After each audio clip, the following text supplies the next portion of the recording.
If you guys know who I am, and if you guys don't, if you guys have seen pictures of me, or maybe this is the first time you've ever seen me, I want to start fresh today. My name is Sarah Ramadan, and this is my transformation story. This is the first time I share this story with anyone. I feel that I have been suppressing a lot of details that I haven't had the confidence of sharing. But this week marks the 3-year anniversary from beginning my recovery journey from anorexia nervosa. I want to share with you who I once believed I was and who I know to be today. I want to share with you guys the continual growth that I have learned along this journey. I have waited so long to share this story with you guys. I was afraid to reopen chapters of my past. I was afraid to feel feelings that may still exist there. But what leads me today into making this video is how proud I am of my story, how proud I am of myself. I have come so far, and I want to honor this journey. Another incentive that continuously drives me into wanting to share who I am on social media is the notion that if my videos and the content that I share with you guys can serve you in any way, shape, or form, then it is worth it.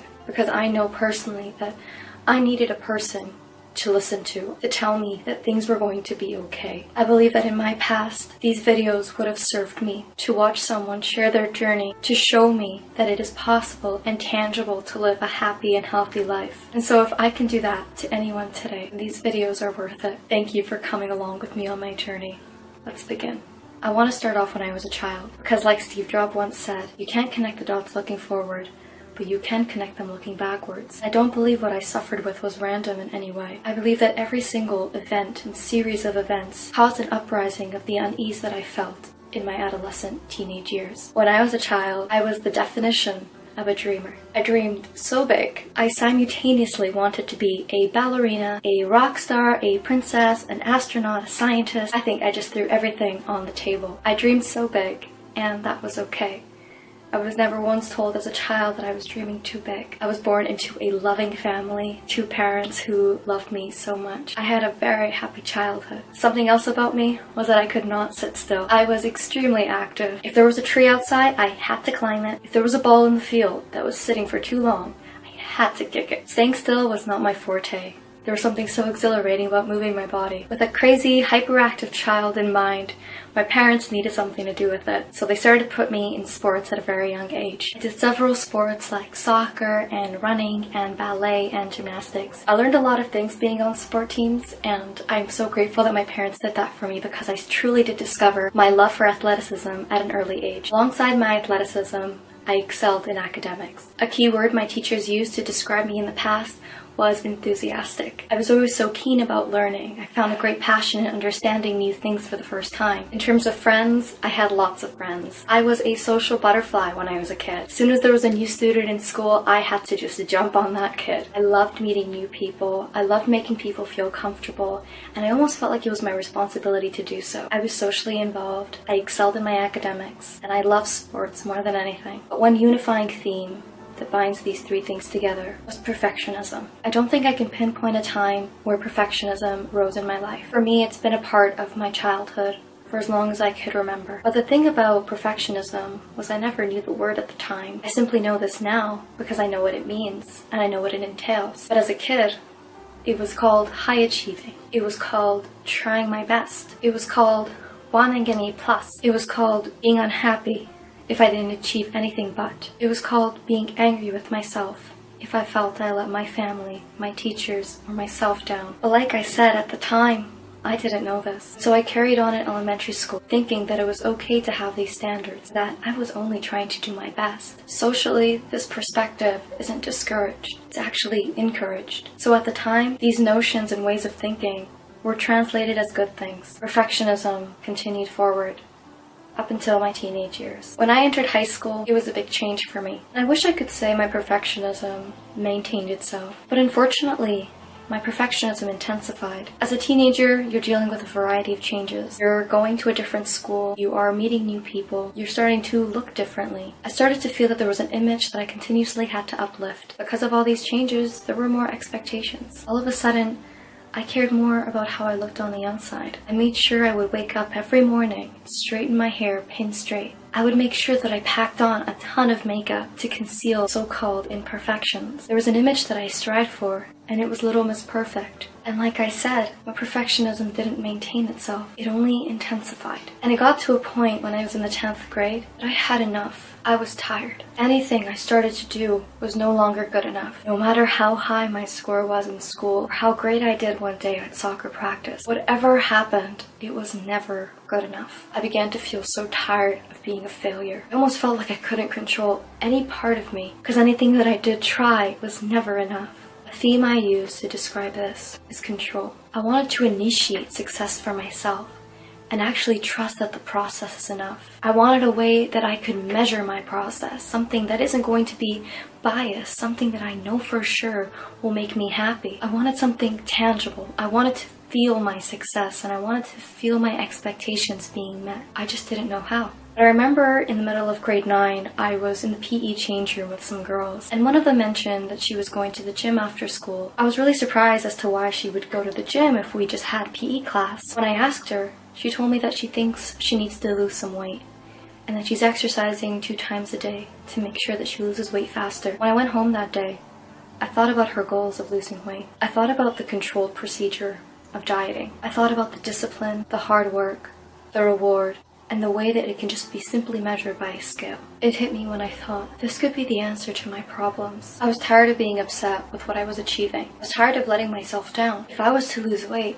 I would be working hard, and there would be proof behind it. And I thought, numbers don't lie. Numbers will accurately show me that I am succeeding, no matter what my mind says. I decided that day that I would go for a week, cutting my lunch in half. The next week I stepped on the scale, and I saw the number drop by 3 pounds. I remember throwing my hands up in the air, like, yes, I did it. In an instant, that number became much too large. I felt ashamed of myself for celebrating a number that big. I made a goal next week to completely omit my lunch for the day. And when I returned back to the scale and I saw the number drop, I was never satisfied. This was continuous for the remainder of my grade 10 year. My weight was plummeting to a very low weight, but I couldn't see it. Every day when I looked in the mirror, I saw the same body type. Nothing changed. This is called body dysmorphia. When my parents told me to eat, I would make excuses like, I'm going to the library, or I have a soccer meeting. I would layer myself up in clothes so they won't see the weight that I've lost. If them or my friends got suspicious, I would tell them that I just feel a little bit sick, or that school's sort of stressing me out. But one day in the 10th grade, I was getting changed in my room, and I accidentally left the door open. I was in a tank top, and my mom walked in and saw my thin frame. My mom started to cry. She said I looked like a skeleton,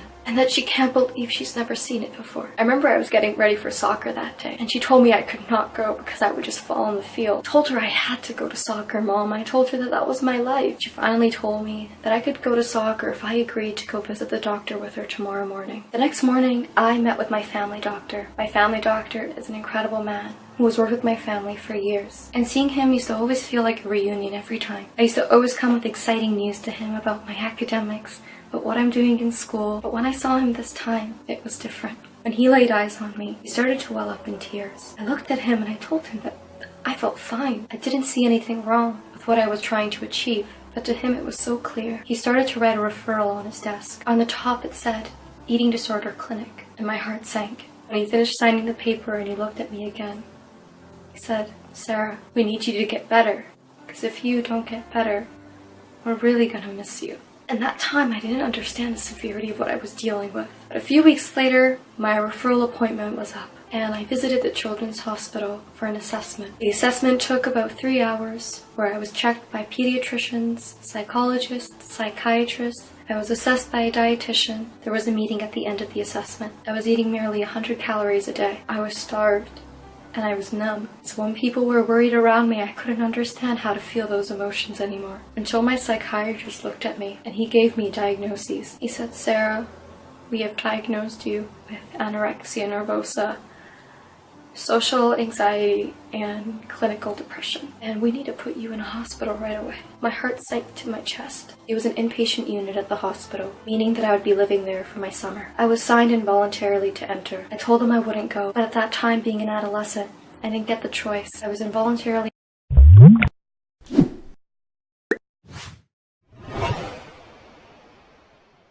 admitted. I weighed 75 pounds when I entered the treatment center.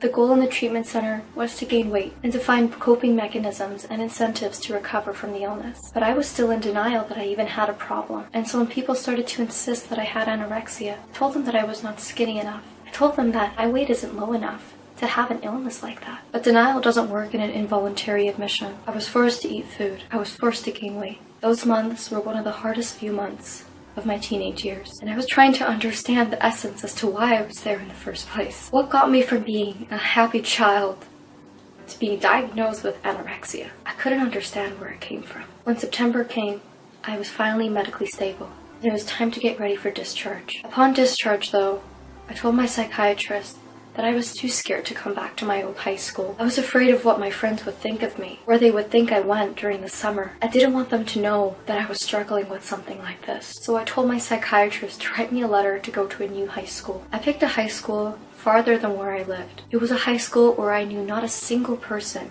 I wanted it to be a clean, fresh start. I transferred in the middle of September after I got discharged. It was all great in the beginning. There was a lot of incentive in having a clean and fresh start. There were tons of agreements that I had to continuously follow from the treatment center, such as maintaining my weight, completing my meals on time, making sure that I eat all of my meals in the day. I didn't want to return back into this treatment center. But at the same time, I wasn't sure I was ready to let go of anorexia. Eating made me feel like a failure, that I was out of control. And a few months later, these feelings intensified. My parents gained suspicion, but they didn't want to believe that I could have relapsed that soon. But unfortunately, I did. And it only got worse. I became more sneaky with my methods of losing weight. I made sure I wouldn't be at home whenever there was food on the table. I made sure to avoid my therapist and to avoid my psychiatrist. A few months passed after my relapse, and I lost all the weight that I gained in the treatment center. But during this relapse, I had to be better. I had to show myself that I was stronger. So rather than eating yogurt and soup a day, I just had yogurt. And then a few weeks later, decided maybe half a yogurt would be enough. A few weeks after that, I had no yogurt at all. I started to avoid food completely. I'm really dizzy. I black out every time I stand up. I feel like I'm about to fall. I haven't fainted yet, but I'm almost there, I think. One day, I mustered up all the strength that I could to walk up the stairs to my bedroom. When I got to my bedroom, I fainted, and my parents called 911. I was sent that day in the ambulance to the ER. I was checked by several monitors. I was told that I was at risk for heart failure, and that I had to stay in the cardiac unit of that hospital. A week later, I was visited by the nurse of that treatment center. She told me that she was so sorry that I had to go through this again, that I had to go back into the unit that afternoon. That day I felt hopeless. I was going in circles, never being enough for myself, and as a consequence, having to be confined in 4 walls. In my second treatment admission, I grew so tired of being in there. I thought to myself that eating disorder was hard, but being here was harder. Being told what to do was harder, and that this was anything but control. It was the first time in my life where I gave recovery a chance. I thought recovery couldn't be worse than being here, and I made it my mission to get better. This admission was so much more optimistic. I decided I'd actually listen to my psychiatrist. I would take my medication on time. I would do the therapies. I would go to the sessions. I would be honest with my feelings. I would learn to accept the diagnosis, and I would learn of ways to cope with my past. 4 months later, I was discharged. I was in the treatment for a total of 8 months, and that was my final admission at the inpatient unit, and it was just in time for senior year. I managed to pull through the year. There was a lot of struggle, a lot of ups and downs, but in the end it was worth it. Another big incentive that I worked on in the hospital with my psychiatrist was the possibilities of entering UBC after my grad year. UBC has always been a dream school of mine, ever since I was in elementary school, so that goal was a huge incentive to be discharged. When I found out I was accepted into university, I was so happy. It's so beautiful to see that my hard work and treatment has flourished to this accomplishment. During this time, I was seeing my therapist on a weekly basis. But in the summer, my family and I traveled to Lebanon for a family vacation. But looking back at it now, I don't think I was ever ready to go on a vacation and to be away from a medical support team for that long. I used this time to my advantage, and I began to be manipulative with my family. I couldn't do anything about it, and so I could just lose weight. By the time UBC opened, I returned back to Canada. I was both entering school and experiencing a relapse. When I passed my birthday on October, I was officially 18 years old.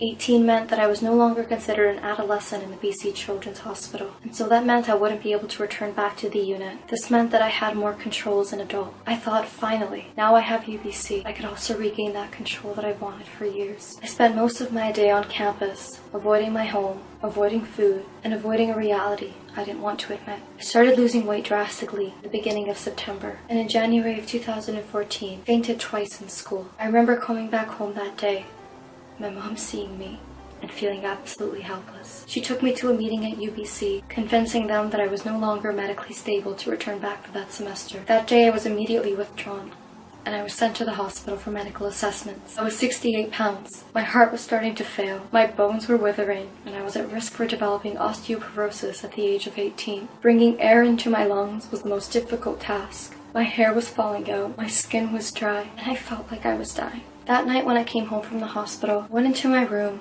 and I sat on my chair, completely exhausted, completely withered. I remember I could feel my heart struggling to beat. I fell asleep on that chair that night, and I had a dream. I was 4 years old in my dream. I had a tiara on my head, and it was my birthday. I was sitting around my family and my friends, and I was getting ready to blow up my cake. I had 2 servings of birthday cake, and I was dancing around like a princess. I started to think about that girl and how beautiful she was. She danced to the beat of her heart. She sang songs with words she never knew to pronounce. She was entertained in her skin. It was her birthday. She was eating cake, and she loved herself.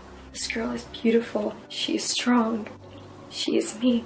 And I couldn't justify why this little girl deserves to starve herself. I couldn't understand why it was okay that this girl be put through so much pain over these years. She didn't deserve to feel this way, as if she had to prove her beauty time and time again. She deserved a life that she's always wanted. She deserves to be happy. In that moment, I saw anorexia for its true colors, because so long as I continued to live, the eating disorder would never be satisfied with the weight on the scale. I was 68 pounds, and that was too big. I was eating nothing, and that was too much. And I thought that the only time I would ever win when I was 6 feet underground, I would be unable to even claim my prize. That day I made a decision that I would honor this girl with all that I had, that I wouldn't fear who I was, and that I wouldn't fear my growth, that I would fight for it instead. That night I went over to my mom, and I told her for the first time that I needed her help. It was then that she knew that I was serious about my recovery, because she's never heard me say that word before. But I told her rather than just trying a recovery this time, which denotes returning back to a previous state, I told her I wanted a discovery instead.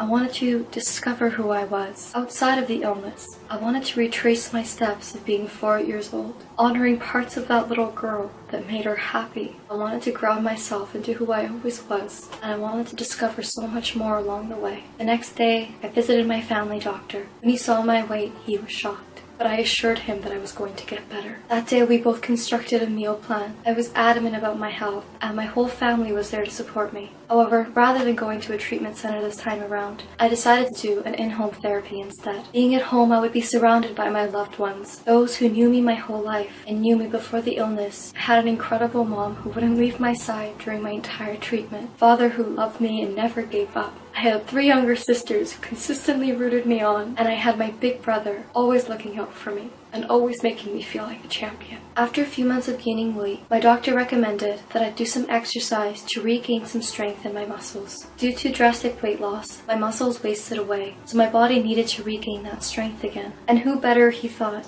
than my brother Aladdin. My brother was a bodybuilder. He grew up as an athlete and now pursued bodybuilding. And to me, he was the definition of self-love. He cared for his body, for his happiness, for his social well-being. His sport never consumed him. It only enhanced his life. I got to witness how Aladdin flourished in his happiness, how he maintained a healthy lifestyle, and had that facilitate every other aspect of his life. He was socially present, mindfully active, and he was an imperative part of our family. And the fact that he was my big brother was an absolute blessing. When I told Aladdin what my doctor said, he was more than eager to help me. He took me into the gym the following week, and I got to see Aladdin's passions flourish before my eyes. I saw how strong he was, how empowered he felt when he lifted weights. I saw how he honored his body by movement. He was pushing weight. Weight wasn't pushing him. And I think that was a big theme in my life. That was a very therapeutic practice when I was in the gym. And with time, I began to understand the essence of weight training, how I could let it facilitate other areas of my life, like my brother did, alongside continuously increasing my calories and caloric surplus. Consistently gaining weight, started to gain an absolute passion for my health. I had to gain about 50 pounds, and that was going to take a long time. But with dedication, persistence, and a huge support team by my side, I felt unstoppable. What drove me the most was that it was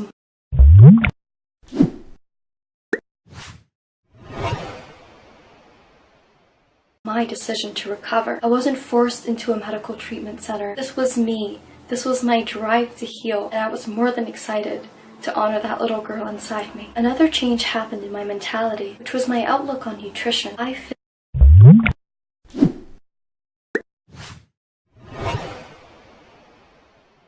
physically felt the strength nutrition offered me, and I began to nourish my body with nutrition, giving it enough food and fuel and energy to be able to do the things in my life that I love doing. All of a sudden, food was not sinful. It was powerful, and I wanted to learn everything about it. I began to do my own research at home. I began to study macronutrients, micronutrients. I learned all the vitamins and all the minerals. I started to apply everything I knew in nutrition to my athleticism, ways that I could empower myself. Nourishment no longer implied weakness. It implied strength, fortitude, and the access to pursue my life. And so that was the start of my passion for nutrition. And I truly believe that understanding the scientific components of my food facilitated a whole new perspective on the way that I saw food. For me, it eliminated the emotional aspect of nutrition. I didn't eat because I was good or because I was bad. My life was finally unfolding, and I was so excited for my future. However, later in 2014, my family experienced a tragedy. On September 24th, 2014, my brother was murdered. And when I lost Aladdin, my world fell apart.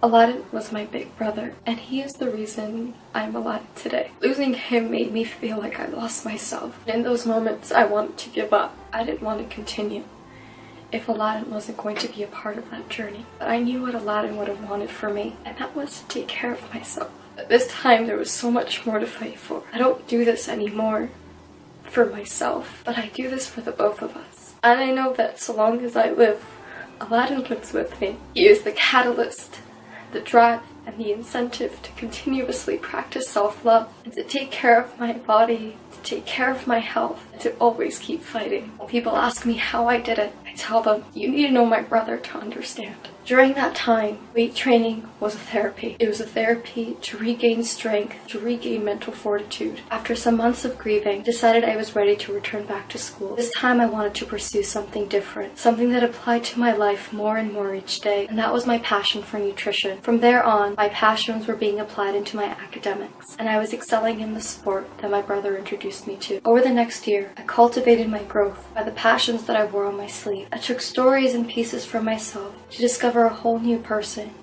that's always been within me. I decided to get better, and I decided to take my health into my own hands. I'm where I am today because I no longer fear my skin. I don't feel the need to find anorexia for pleasure, for comfort, for validation. I have found the confidence to validate my own skin and not to be driven by superficial needs to confirm my worth. I put my health and my happiness first, and I gave myself permission to have them both align. Today marks 3 years from beginning my recovery, and this journey has been incredible. I hope that this video may find any of you in your time of need to remind you all what you are capable of doing. Whether you struggle with an eating disorder or not, I hope that you can find themes in my journey that resonate with you. I hope that they empower you, that they strengthen you, and they push you to never, ever give up on yourself. Stop searching out there for the answers that are so much closer to home than you think. And if you take just one message from my video today, I hope that it be this: love yourself for all that you are and all that you will become. Thank you all so much for giving me the chance to share my story and for sending me so much love and support along the way.